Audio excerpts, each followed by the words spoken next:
Hey everyone, how's it going? Welcome to another vintage holo card hunt video. This time we are in Shibuya. Very famous, very popular. We're walking across the famous intersection, the Shibuya Scramble. And you know, compared to Ikebukuro, Shibuya is even more touristy and there aren't that many card shops. So I wasn't quite sure what to expect, but I went to a bunch of different places, saw a lot of cool different cards and other products, and let's see what we found. So the first place I went to was in the Modi building. It's up on one of the higher floors. This is very close to the crossing, and it's Magipoke. They had a ton of vintage holos. You can see a lot of base set Venusaurs right there. You know, this is one of those places where I could have probably completed my binder in just one store. But Magi tends to be, you know, one of the more expensive places, so you have to be careful with what you buy. Yeah, let's just enjoy these beautiful, beautiful cards. You can see some of the prices. There's some Masaki golems down there. We can also see the original Moonbryon. Fantastic card. Right down there at the bottom of the screen are some GB promo Dragonites. Very, very expensive though.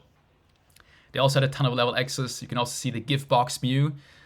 For that price, probably in not the greatest condition, but a very good selection of cards. It goes without saying. You can see they had a bunch of Delta species cards too. These are some of the best cards ever. A Masaki Gengar. There's some of the Gengars I still need for the binder, so I inspected those.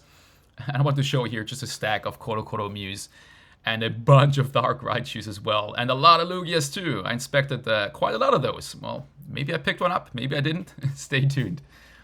A bunch of base set Blastoises as well. And then I took some pictures, some of the more expensive singles. You can see some Moonbryons, you can see some Ponchos, some of the crazy trainers. They're PSA cards were actually pretty well priced. Some were a little high, but a lot of them were pretty well priced. Like the Dialga or the X and Y Full Arts were fairly, not cheap, but like, you know, online market price, which was pretty nice to see. They had a bunch of sealed too. Sealed, some of it was a little high. Other boxes were like at market, but then I was quite surprised to see Shiny Star V is, under 12,000 yen here, which is cheaper than what you can get it for on the place like Sneaker Dunk. So it was crazy to see in a store. Shiny Treasure EX cases on the right, way more expensive than they were in Yellow Submarine. Some packs, CP6 booster pack up there at 40,000 yen was definitely too expensive. And then some more of the high-end singles right here, some Versus cards, amazing. Shiny Charizard right there. Tons of EV Heroes cards too. Prices, again, depends on the condition. I wanted to film the Versus Series Steelix because it's a great example. 13,000 yen. I picked up some PSA 9s for like 6,000 yen a piece. Ugh, there you go. They had a ton of Scramble cards too. Those are cool.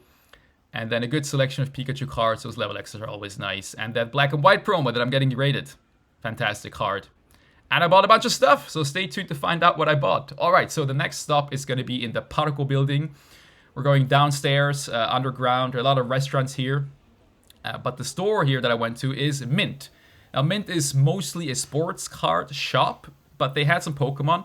But I was surprised. This one was a little bit strange. Like, the selection they had was kind of weird. They had these Pikachus, which are nice, but you can get them cheaper sealed online. There you go. But they had a bunch of just vintage, like, commons and uncommons for like $1, $2, $3 each in top loaders displayed like this. I don't know, it's kind of weird to see it. Like, no holos, just the regular non-holos. And then as well, like down below, you can see just a lot of like regular Vs and VMAXs displayed in top loaders. Then some art rares. And up here, some EXs. Just kind of weird. It's like, they didn't have anything like super crazy. Well, they had this Pikachu from Neo Genesis for 3,000 yen, which is wild. I actually inspected it because I was like, for 3,000 yen, this better be the cleanest Pikachu ever. It had a bunch of whitening. And then a random Shaman mid-era there. And then it's in the same building, Parco building, the Shibuya Pokemon Center. And I figured, you know what? I'm already in the building. Might as well go up to the 6th floor. I think it's on the 6th floor. And I went to the Pokemon Center. You can see the awesome Mewtwo there at the entrance. I didn't film too much because I want to make some dedicated Pokemon Center videos. But some of the plushies you can buy here. And then it was also release day for Mask of Change. So you can see the new deck boxes and new sleeves. That was cool to see. And then the packs. So 151 was sold out, unfortunately, but they had V-Star Universe, Shiny Treasure EX, and then a bunch of the other packs. Now, after the Pokemon Center, I walked around a little bit and I decided I needed a bit of a lunch break, so I got myself a delicious bowl of tasty miso ramen. Man, so good. Always nice to have some ramen for lunch in Japan. Then after that, I went to this place right here, Shogun City Stars. A very small store on the fourth floor. Had some posters, very narrow stairway, and then it was closed. That will happen sometimes. Stores will just be randomly closed. But I went across the street to Mandarake. I used to go here a lot back in 2016. And these days I don't go very often anymore. But I figured, hey, let's check it out. Then they had some cards, decent selection, not too many, but it was cool to see some cards they had. But I wanted to show you what's interesting, the Mandarake condition rating. You can see there, condition 7, like sideways, for this foreign Miriam. And yeah, I took a picture. So it goes from 1 to 7, 1 to 10, sorry, 10 being the highest, but they never have anything higher than a 7. 7 is the highest they'll go, even for ultra modern cards. So that's kind of weird, but that's just one thing they do. They also had some binders. They had 2 Pokemon binders. This was the old, quote-unquote, old Pokemon card binder. Selection wasn't too great, as you can see. Back in the day, back in 2016, these were full of vintage holos for like $1 each. Man, those were the good days. But they did have some sick cards, some no-rarity cards. Shining Celebi, no-rarity Charizard, condition 5. And I bought some cards for the binder, so that was great for the challenge. Yeah, stay tuned to see what I bought. Anyways, next up, right across Shake Shack. In this building right here, there's also the yellow sign that's Torikisoku, a very cheap and delicious yakitori place. Highly recommended, all over Japan. And in this building on the 6th floor is Bato Roko. Yeah, 6th floor. Very small store. I only have a couple pictures that I took. They didn't have much at all, but there were a lot of people ripping the new set. That was exciting to see. And the oldest cards they had were these. They had a storage box of like ADV and, kind of PCG cards. I went through that a little bit, had a look. And then after that, I went back to the store that was closed, back up to the 4th floor, climbing the narrow staircase, and it was open. It was just, what a surprise. They had some vintage. I only took 2 pictures. I didn't take a picture of the vintage stuff they had. A decent selection in the store. Prices were okay.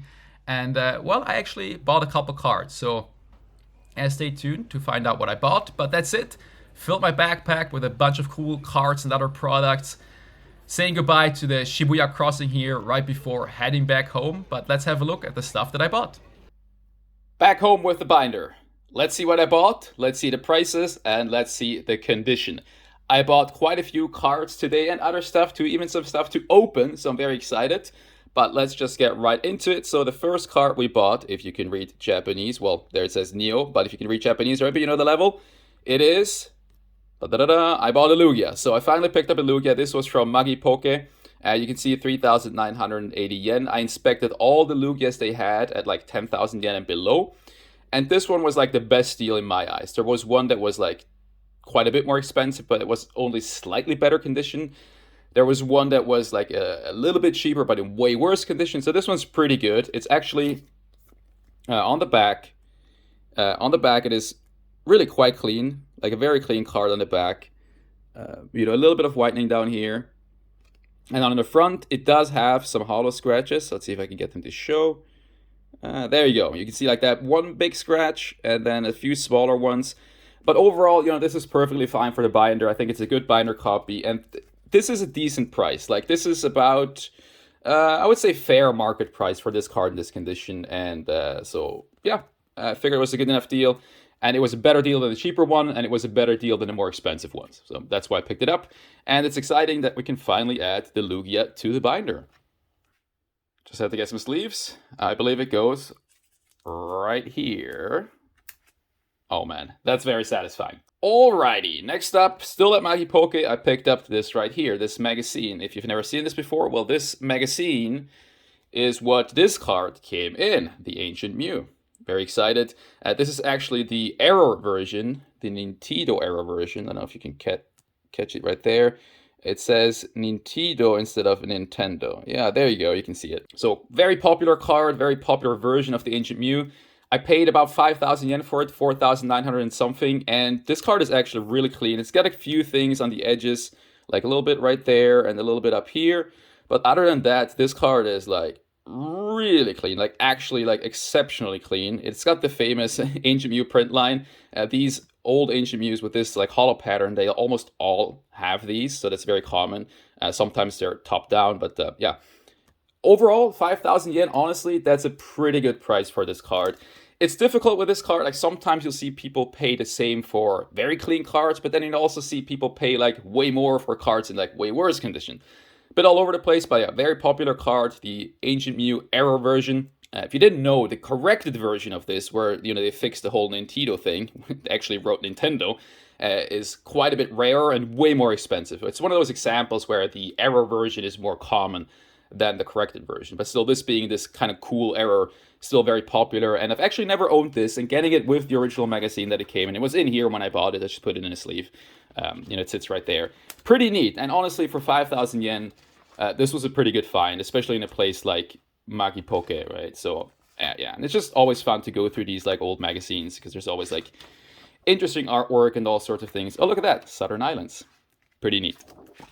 The next thing I bought was one of these little mystery bags. I figured, hey, you know what? Why not? Let's get one for the channel and let's just see what's inside. At 1,000 yen, you can see the Galarian Zapdos V and the Galarian Moltres V. I think these are from VMAX Climax, if I'm not mistaken. Okay, so we got the Moltres, pretty cool.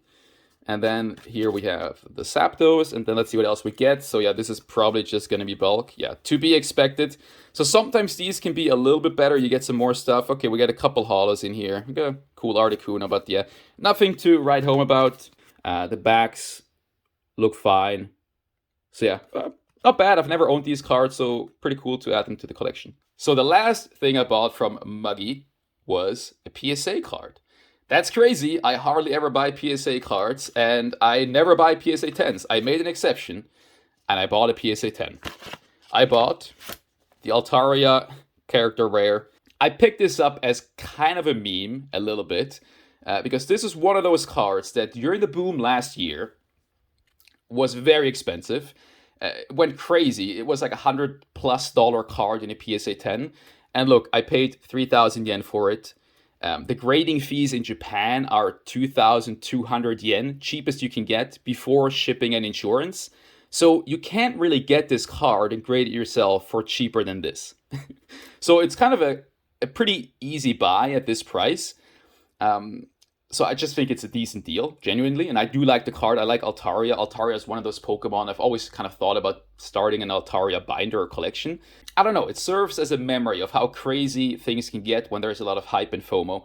And it serves as a reminder to all of us that, be careful with how much you spend, because you might just be able to get it for, a fifth of the price, just like 10 months later. So I believe the next stop was the Pokemon Center. And you saw they were sold out of 151. Actually, the same day, they were selling 151 in like other Pokemon centers later in the day. So I got a bit unlucky.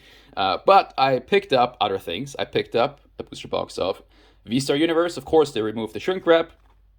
But, it's nice to see these in stock in the Pokemon centers. Getting them at MSRP is fantastic. I think these are going to be gone pretty soon. I think this is like the last time that you can get V-Star Universe at MSRP in like a store in Japan. And so I picked up another one of these. I've done this a few times now in Pokemon Centers over the last week, 10 days-ish, just because I really like the set. Want to open some more in the future, so just getting a few at MSRP is great. Then, of course, release day, the new set, Mask of Change. So I bought 10 booster packs of Mask of Change. There we go, and I'm going to open these up right now, but I'm going to do a bit of a speed version, because I don't want to make this video too long.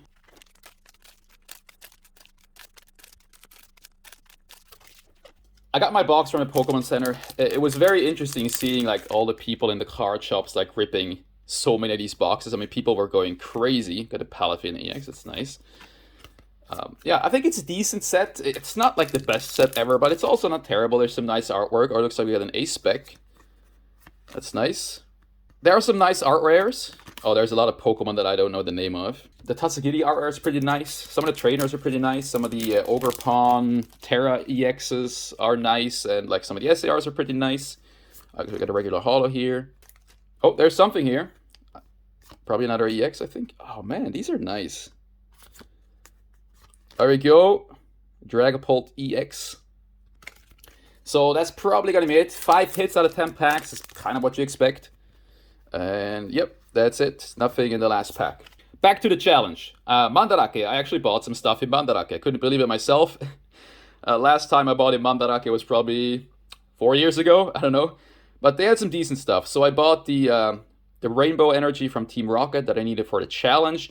You can see 1,000 yen before taxes, so 1,100 yen. And you can see, there it is, condition 7. So this is the highest they'll go with Mandarake. And I believe it is because they just want to kind of protect themselves from like people complaining. So, but yeah, this card is very clean. It's got double swirl, so like one right here, then one right here. So that's pretty sick.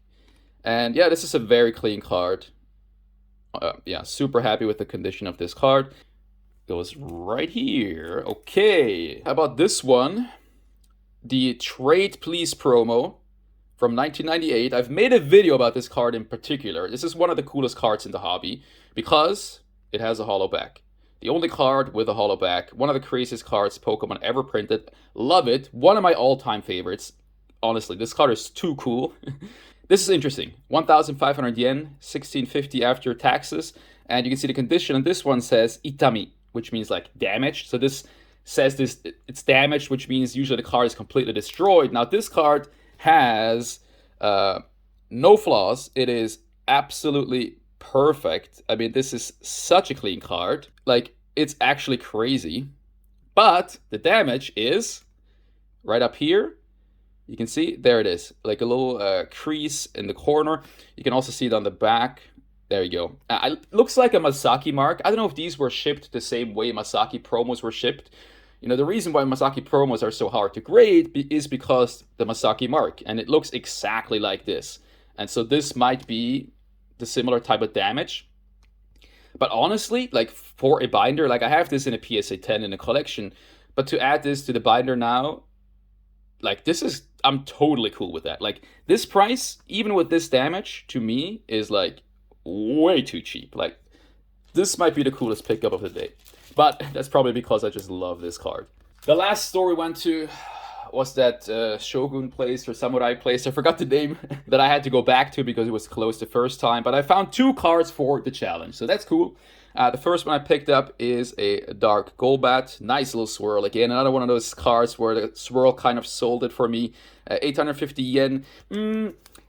I would say maybe slightly high for the condition that this card is in. It's got some like holo specs missing, and you know, it's definitely seen a bit of love. It's got a bit of whitening, you know, on the edges.